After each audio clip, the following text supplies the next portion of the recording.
எனதன்பு மகரம் ராசிக்கார நேயர்களுக்கு எனது இனிய வணக்கங்க. நம்ம இன்னைக்கு வீடியோ பதிவுக்குள்ள முழுமையா போறதுக்கு முன்னாடி முருகரை மனதார வணங்கிட்டு வீடியோ பதிவுக்குள்ள போகலாங்க. ஓ முருகா போற்றி, ஓ முருகா போற்றி, ஓ முருகா போற்றி, என்னை காக்கும் முருகனே போற்றி. நல்லதே நடக்கும், நல்லது மட்டும்தான் நடக்கும். நம்மளோட மகர ராசிக்காரங்க மிகவும் பொறுப்பானவங்க, ஒழுக்கமானவங்க. இவங்க எதையும் திட்டமிட்டு செய்து வெற்றி பெற விரும்புவாங்க. கடின உழைப்பால உயரம் அடைகிறது இவங்களோட பலமா இருக்கு.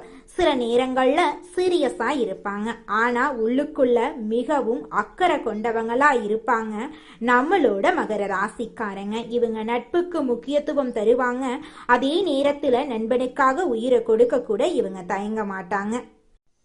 மகரம் ராசிக்கார அன்பர்களே அனைவருக்கும் வணக்கங்க. உங்க வாழ்க்கையில நீங்க இதுவரைக்கும் பார்த்திராத ஒரு மிகப்பெரிய திருப்புமுனை அரங்கேற போகுதுங்க. மங்களகரமான பராப வருட தமிழ் புத்தாண்டு பிறக்கும் நன்னாளான ஏப்ரல் 14, 15 மற்றும் 16 ஆகிய தேதிகள் சாதாரண நாட்கள் கிடையாதுங்க. உங்க தலை எழுத்தையே மாற்றப்போகும் சக்தி வாய்ந்த நாட்களுங்க. ஆனா அதே சமயம் உங்களுக்கு ஒரு மிகப்பெரிய ஆபத்து உங்க வாசல்லையே காத்துக்கிட்டு இருக்குதுங்க. அந்த 4 நபர்கள் யாரு, நீங்க ஏன் உஷாரா இருக்கணும், அப்படி என்ன நடக்க போகுது என்பதை நமது இந்த சிறப்பு தொகுப்புல முழுமையா பார்த்து தெரிஞ்சுக்கலாங்க. இந்த காணொளிய ஒரு நொடி கூட தவிர்க்காம முழுமையா பாருங்க. ஏன்னா நீங்க செய்யும் ஒரு சிறு தவறு உங்களை தேடி வரும் அந்த மாபெரும் பொற்காலத்தை தவிடுபொடி ஆக்கிருங்க. நம்மளுடைய மகரம் ராசி மண்டலத்தின் 10வது வீடாக அமையும் இந்த ராசி காலபுருஷ தத்துவப்படி கர்ம வினிகளை தீர்மானிக்கும் மிக முக்கியமான இடத்துல இருக்கு. மகர ராசியில பிறந்த நீங்க ஏன் எப்போதும் ஒருவித போராட்டத்துடனும் மற்றவர்கள் படாத கஷ்டத்தை அனுபவிக்கிறீர்கள் என்று எப்போதாவது யோசிச்சு பார்த்ததுண்டா? இதற்கு பின்னால உங்க முற்பிறவியில ஆழமான ரகசியங்கள் புதஞ்சு கிடக்குதுங்க. உங்களோட கடந்த கால பிறவியில நீங்க மிகப்பெரிய அதிகாரம் கொண்ட பதவியிலேயோ அல்லது ஒரு கூட்டத்தை வழிநடத்தும் பொறுப்பிலேயோ இருந்திருக்க வாய்ப்பு அதிகமா இருக்கு. அந்த பிறவியில நீங்க செஞ்ச சில கடுமையான முடிவுகள் அல்லது அதிகாரத்தால ஏற்பட்ட சில கர்ம வினைகளை தீர்க்கிறதுக்காகவே இந்த பிறவியில நீங்க சனி பகவானின் ஆதிக்கத்தின் கீழே பிறந்திருக்கீங்க. முற்பிறவியில நீங்க மற்றவர்கள் மீது காட்டிய ஆதிக்கம் அல்லது சிலரை அலட்சியப்படுத்திய விதம் இந்த பிறவியில உங்களுக்கு தனிமையையும் எதற்கும் தாமதமான வெற்றிகளையும் தந்து கொண்டிருக்க.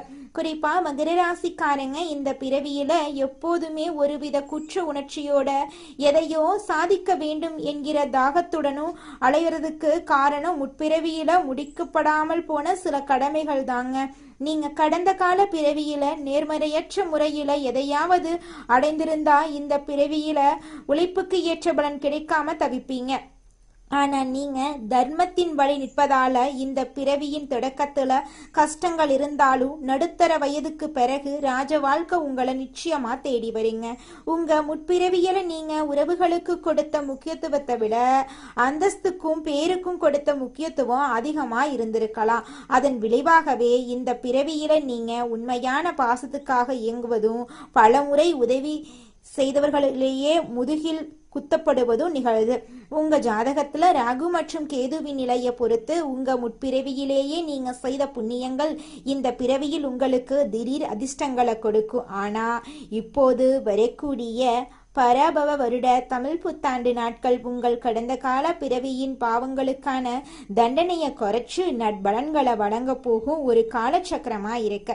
நீங்க கடந்த காலத்துல இழந்த கௌரவத்தையும் செல்வாக்கையும் மீட்டெடுக்க இது சரியான தருணமா உங்களுக்கு அமைஞ்சிருக்கு. நீங்க செய்ய வேண்டியதெல்லாம் ஒன்றே ஒன்றுதான். கடந்த கால தவறுகளை எண்ணி வருந்தாம இனி வரும் காலங்கள்ல நேர்மையாகவும் உழைப்பின் மீதான நம்பிக்கையுடனும் இருக்கணுங்க. யாரெல்லாம் உங்களை ஏளனமா பார்த்தாங்களோ அவர்களை வியத்து பார்க்கும் அளவுக்கு ஒரு மிகப்பெரிய மாற்றம் உங்க வாழ்க்கையில நிகழப்போகுது. உங்க கர்ம வினைகள் அனைத்தும் கரைஞ்சு ஒரு புதிய தொடக்கத்திற்கான வாசல் திறக்கப்படும் நேரம் இதுவாயிருக்கு. இந்த மாற்றத்தை நீங்க முழு மனசோட ஏற்றுக்கொண்டு பேராசப்படாம நிதானமா செயல்பட்டா முற்பிறவியின் சாபங்கள் நீங்கி புண்ணியங்கள் உங்க வாழ்வை ஒளிரச் செய்யுங்க. வாழ்க்கை அப்படிங்கறது ஒரு வட்டங்க. நீங்க எதை விதைக்கிறீங்களோ அதையே அறுவடை செய்வீங்க. இப்போது நீங்க அறுவடை செய்ய போறது உங்க கடந்த கால பிறவியின் நல்ல எண்ணங்கள் தாங்க, அதற்கான பலன்கள் தான். அதனால இந்த உரையாடலின் சாராம்சத்தை உள்வாங்கிக் கொண்டு வரும் நாட்கள் துணிச்சலோட எதிர்கொள்ளுங்க. வெற்றி நிச்சயமா உங்க பக்கம் தாங்க. மகரம் ராசி மண்டலத்தில் பிறந்த அன்பர்களே, விதியின் ஆட்டமும் கிரகங்களின் சூழ்ச்சியும் இப்போது ஒரு மிகப்பெரிய முக்கியமான புள்ளியில வந்து நிக்குது. தற்போது உங்க ராசிநாதனான சனி பகவான் இருக்கும் நிலை மற்றும் குரு பகவானின் பார்வை பலன் ஆகியவை உங்கள் வாழ்வின் அடுத்த 10 ஆண்டுகளை தீர்மானிக்க போகுது. குறிப்பா மங்களகரமான தமிழ் புத்தாண்டு பிறக்கும் இந்த ஏப்ரல் 14, 15, 16 ஆகிய தேதிகள்ல நிகழப்போகும் கிரக பெயர்ச்சிகள் உங்கள் ஜாதகத்தில உறங்கி கிடக்கும் யோகங்களை தட்டி எழுப்ப போகுது. இதுவரைக்கும் நீங்க அனுபவித்த சோதனைகள் அனைத்தும் ஒரு முடிவுக்கு வந்து சாதனைகளாக உங்க கதவை தட்ட போகுதுங்க. ஒரு உன்னதமான காலகட்டம் இதுங்க. பொருளாதார ரீதியா பார்த்தா கடந்த சில காலங்களாகவே உங்க கையில பணம் வந்தாலும் அது வந்த வேகத்திலேயே மறைஞ்சிரும் நிலை நீடிச்சுது. சேமிப்பு அப்படிங்கிறது உங்களுக்கு காணல் நீரா இருந்துச்சு. ஆனா இப்போ நிலவும் கிரக மாற்றங்கள் உங்க தனவரவை அதிகரிக்க செய்யும். வராத கடன்கள் வசூலாகும். நீண்ட நாட்களாக தடைபட்டிருந்த பூர்வீக சொத்து விவகாரங்கள் உங்களுக்கு சாதகமா முடியும். ஆனா இங்கேயே நீங்க எச்சரிக்கையா இருக்கணுங்க. உங்க பொருளாதார முன்னேற்றத்தை கண்டு உங்கள் நிழல் போலவே உங்களை பின்தொடரும் சில பொறாமை கண்கள் உங்கள் மீது விழுந்திருக்க. உத்தியோகம் மற்றும் தொழில் துறையில இருக்கிறவங்களுக்கு இது ஒரு பொற்காலமா அமைய போகுது. மேலதிகாரிகளின் கெடுபிடியினால மன உளைச்சலுக்கு ஆளானவர்களுக்கு இப்போது ஒரு நிம்மதி கிடைக்கும். உங்கள் கடின உழைப்புக்கு ஏற்ற அங்கீகாரம் இந்த ஏப்ரல் 14, 15, 16 ஆகிய தேதிகள்ல ஏதோ ஒரு வகையில உங்களை தேடி வரும். புதிய வேலை தேடுறவங்களுக்கு அவர்களின் தகுதிக்கு மீறிய ஒரு நல்ல வேலை வாய்ப்பு நிச்சயமாக இந்த காலகட்டத்தில் கிடைக்க போகுதுங்க. அதுல துளி கூட மாற்றமே கிடையாதுங்க. மகரம் ராசிக்காரர்களே, உங்களின் இடத்தை பிடிக்க துடிக்கக்கூடிய ஒரு நபர் மறைமுகமா உங்களுக்கு எதிராக சூழ்ச்சி செய்யலாம். குடும்ப உறவுகளை பொறுத்த வரைக்கும் கணவன் மனைவிக்கு இடையே இருந்த மனக்கசப்புகளை நீங்கி நெருக்கம் அதிகரிக்கும். பிள்ளைகளின் கல்வியில இருந்த மந்தநிலை மாறி அவர்கள் சிறந்து விளங்குவாங்க. ஆனா உங்க உறவினர்கள் என்ற போர்வையில் இருக்கக்கூடிய ஒரு சிலர் உங்க குடும்ப ரகசியங்களை தெரிந்து கொண்டு அதை வைத்தே உங்களுக்குள் குழப்பத்தை உண்டாக்க முயலுவாங்க. மகர ராசி என்பர்களே, உங்க வாழ்க்கையின் மிக முக்கியமான ஒரு காலகட்டத்தில் நீங்க இப்போது அடியெடுத்து வைக்கிறீங்க. கிரகங்களின் சூழ்ச்சி உங்களுக்கு சாதகமா மாற தொடங்கும் இந்த நேரத்துல உங்க வளர்ச்சியை தடுக்க முற்படும் 4 வகை மனிதர்களை பத்தி நீங்க மிக தெளிவாக தெரிந்து கொள்ளணுங்க. இந்த தமிழ் புத்தாண்டு நாட்கள்ல இவர்கள் உங்க வாழ்க்கையில ஏதோ ஒரு ரூபத்துல குறுக்கிடுவாங்க. முதலாவதாக உதவி செய்வது போல் நடிச்சு உங்க முதுகுல குத்த காத்திருக்கும் அந்த நபர். இவங்க உங்களுக்கு மிக நெருக்கமானவர்களா, உங்க நலனில் மிகுந்த அக்கறை கொண்டவர்களா காட்டிக்கொள்வாங்க. நீங்க எப்பொழுதும் பலவீனமா இருக்கீங்க அப்படிங்கறத தெரிஞ்சு கொண்டு சரியான நேரத்துல உங்க நம்பிக்கையை உடைப்பாங்க. இவர்கள் கிட்ட உங்க எதிர்கால திட்டங்களையோ அல்லது உங்க குடும்ப ரகசியங்களையோ ஒருபோதும் பகிர்ந்து கொள்ளாதீங்க. இரண்டாவதாக பண விஷயத்துல உங்களுக்கு ஆசை காட்டி உங்களை வீழ்த்த துடிப்பாங்க. குறைந்த வட்டியில குறைந்த முதலீட்டுல குறுகிய காலத்துல கோடீஸ்வரன் ஆகலாம் என்று புதிய திட்டங்களோடு உங்களை அணுகுவாங்க. மகர ராசிக்காரங்களுக்கு இயல்பிலேயே கடின உழைப்பின் மீது நம்பிக்கை இருந்தாலும் கிரகங்களின் தசாபுத்தியால சில நேரங்கள்ல குறுக்கு வழியில செல்லலாமா என்கிற எண்ணம் தோன்றலாம். பங்கு சந்தை, புதிய தொழில் முதலீடு அல்லது கமிஷன் அடிப்படையில பெரும் தொகை தருவதாக இவங்க சொல்லும் வார்த்தைகளை நம்பாதீங்க. மூன்றாவதா, பல ஆண்டுகள் தொடர்பில்லாம இருந்துட்டு திடீர்னு உங்களை தேடி வரும் பழைய நண்பர்கள் அல்லது உறவினர்கள். நீங்க ஒரு காலத்துல கஷ்டப்பட்ட போது உங்களை திரும்பி பார்க்காத இவங்க இப்போது உங்க முன்னேற்றத்தை பார்த்தும் உங்க கையில பணப்புழக்கம் அதிகரிக்கிறத பார்த்தும் தேடி வந்திருப்பாங்க. பழைய பாசத்தை பொழியறது போல நடித்து உங்க தற்போதைய நிலையை பற்றி துருவி துருவி விசாரிப்பாங்க. இவங்கள உண்மையான நோக்கம் உங்க வெற்றியின் ரகசியத்தை தெரிந்து கொள்றது, முடிந்தா உங்க பெயரை கெடுப்பது தாங்க. நான்காவதா, உங்க உணர்ச்சிகளை தூண்டிட்டு உங்களை தவறாக முடிவுகள் எடுக்க வைப்பாங்க. இவங்க பெரும்பாலும் உங்களுடன் பணிபுரியும் இடத்திலோ அல்லது உங்கள் தொழில் செய்யும் இடத்திலோ இருப்பாங்க. உங்க கோபத்தை தூண்டும் விதமாக பேசுவாங்க அல்லது உங்களுக்கு நெருக்கமான நெருக்கமானவர்களை பற்றி தவறா கூறி உங்களை ஆத்திரமடைய செய்வாங்க. கோபத்துல நீங்க எடுக்கும் ஒரு தவறான முடிவு உங்க பல ஆண்டுகால உழைப்பை சிதைத்துவிடும் என்பதை இவங்க அறிவாங்க. உங்க நிதானத்தை இழக்க செய்வதே இவங்களோட வேலையா இருக்கு. இந்த ஏப்ரல் 14, 15, 16 ஆகிய தேதிகள்ல யாராவது உங்களை சீண்டுனா அமைதியா அங்கிருந்து நகர்ந்துருங்க. உங்கள் மௌனம்தான் அவங்களுக்கு நீங்க கொடுக்கக்கூடிய மிகப்பெரிய தண்டனையா இருக்கணுங்க. கொஞ்சம் ஜாக்கிரதையா இருந்துக்கோங்க. ஒரு அடர்ந்த காட்டின் ஓரத்துல அமர்ந்திருந்தது அந்த அமைதியான கிராமம். அங்கே ரவி என்ற இளைஞன் வசித்து வந்தாங்க. அவ ஒரு சிறந்த உழைப்பாளி, நேர்மையானவ, எதையும் திட்டமிட்டு செய்யும் குணம் கொண்டவ. அவனுடைய ராசி மகரம் அப்படிங்கறதால அவனுக்கு தனிமை ரொம்பவும் பிடிக்கும். ரவி தனது கடின உழைப்பால ஒரு சிறிய தானிய கிடங்க உருவாக்கி அதுல நல்ல லாபம் ஈட்டி வந்தான். சரியாக வராப வருட தமிழ் புத்தாண்டு தொடங்கும் அந்த ஏப்ரல் 14, 15, 16 ஆகிய தேதிகள் நெருங்கி கொண்டிருந்த போது ரவியின் வாழ்க்கையில 4 மனிதர்கள் வெவ்வேறு ரூபத்துல வந்தாங்க. முதல்ல வந்தவர் சோமு. ரவி, உனக்கு தெரியுமா, பக்கத்து ஊர்ல ஒரு பெரிய நிலம் விற்பனைக்கு வருது, நீ அதை வாங்குனா உன் கிடங்க இன்னும் பெருக்கலாம் என்று ஆலோசனையா அள்ளி வீசினாரு. ரவி தன் உள்ளுணர்வு சொன்னதை கேட்டு அந்த பேச்சை அப்படியே தவிர்த்தான். இரண்டாவதாக வந்தவர் ஒரு செல்வந்தர். அவர் ரவியிடம் வந்து, தம்பி, உன்னிடம் இருக்கும் பணத்தை என்னிடம் கொடு, ஒரே வாரத்துல அதை 2 மடங்கா மாற்றித்தர அப்படின்னு ஆசை காட்டினாரு. ரவி, குறுக்கு வழியில பணம் வந்தா நிலைக்காது என்ற மகர ராசிக்காரர்களின் இயல்பான குணம் அவனை தடுத்ததால அந்த ஏமாற்று வழியில அவன் விழல.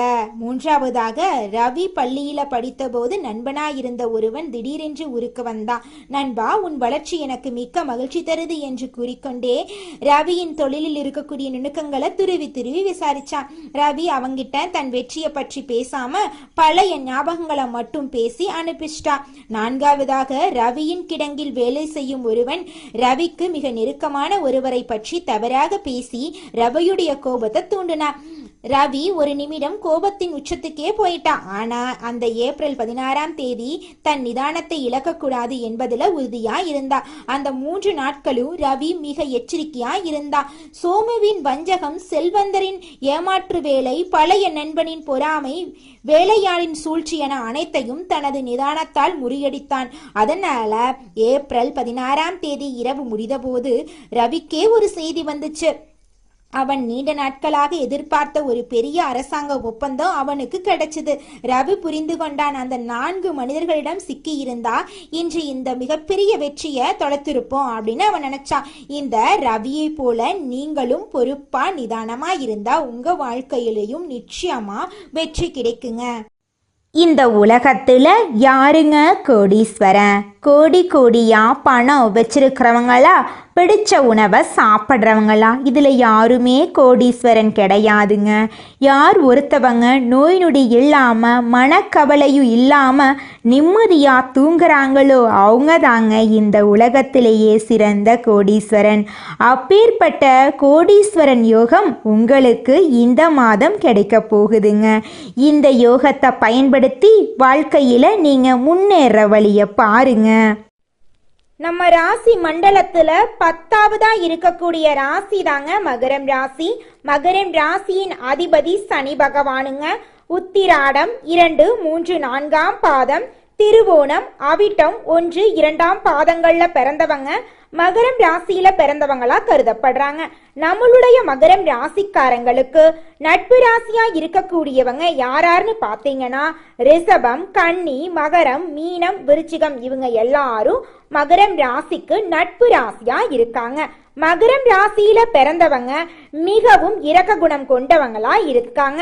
இவங்களுடைய அழகான பேச்சால எதிரிகள் எல்லாத்தையும் நண்பனாக்கக்கூடிய அளவுக்கு திறமை இருக்குதுங்க. இவங்களை பொறுத்த வரைக்கும் தன்னுடைய வாழ்க்கையில 1000 பிரச்சனை இருந்தாலும் அதை பத்தி துளி கூட கவலைப்பட மாட்டாங்க. ஆனா நெருங்கிய உறவுக்கு ஒரு கஷ்டம் வருதுன்னு வச்சுக்கங்க, ஓடி போய் உதவி செய்யக்கூடியவங்களா இவங்க இருப்பாங்க. தன்னுடைய குடும்பத்துக்காக ஒட்டுமொத்த வாழ்க்கையுமே அர்ப்பணம் செய்யக்கூடியவங்களா இருக்காங்க நம்மளுடைய மகரம் ராசிக்காரங்க. வரப்போகக்கூடிய நன்மைகளை இரட்டிப்பாக்கி கொள்ளவும் நீங்க செய்ய வேண்டிய ஆன்மீக கடமைகள் குறித்து இப்போது ஆழமா பார்க்கலாம். இந்த ஏப்ரல் 14, 15, 16 ஆகிய தேதிகள்ல நீங்க மேற்கொள்ள வேண்டிய சில எளிய அதே சமயம் மிக வலுவான வழிபாட்டு முறைகள் உங்க தலையெழுத்தையே மாற்றும் வல்லமை கொண்டதுங்க.